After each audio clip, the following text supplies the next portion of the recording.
Hi everyone, I'm back again with a story from the past. This was written in my column in August 1988. It's called Bugged. Too many six-legged creatures have found their way into our house lately. With a swatter and a shoe as my weapons of choice, I have waged a war against these squadrons of assorted bugs. Just when I had begun to think flies were the worst creatures God ever created, day turned to night. It was time for the second shift of bugs to come on the job. Crickets, of course. I have been known to enjoy the sound of crickets singing in the countryside on a summer's evening. I don't care for them when they bring their chorus indoors and serenade me at midnight from our heating vent.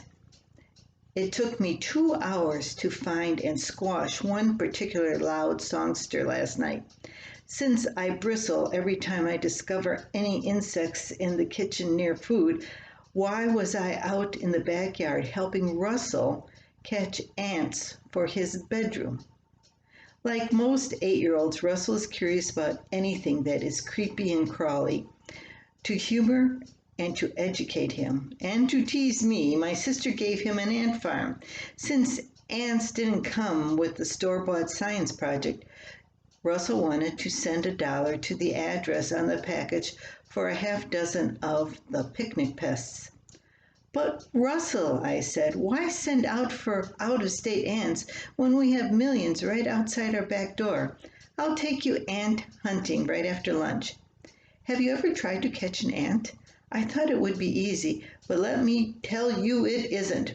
First, you have to track and tramp ants from the same family. Any others would fight. In our backyard, the little creatures are always on the move from hill to hill in search of food. Big ones, medium ones, tiny ones, teeny tiny ones dash here and there and everywhere. If finding related bugs isn't hard enough, try picking up an ant or two as it comes out of its home. Russell grabbed one potential ant farm occupant after another, only to end their lives between his fingers. I laughed and tried to show him how to properly bag an ant. I squished at least a dozen before looking for other alternatives. Sticky wrappers always attract ants before. We left a sugar-coated piece of paper outside the colony door. The ants must have known something was up because not one set foot on our clever trap.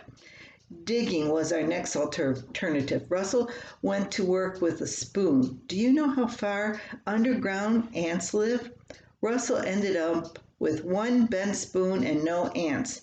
Finally, we caught one tiny ant, but had a terrible time convincing the thing to go into the narrow door of its new home.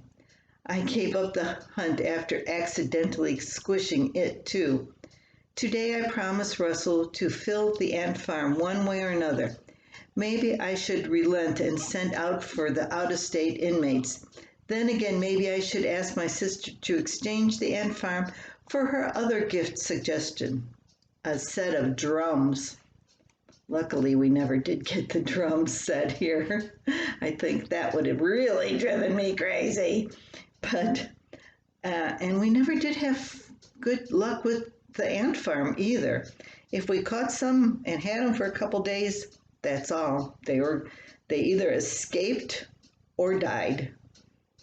Ant farms are not an easy project, let me tell you. I hope you have a good day, and I hope you come back again to visit me and Kari and listen to some stories from the history of Sunnybrook Farm.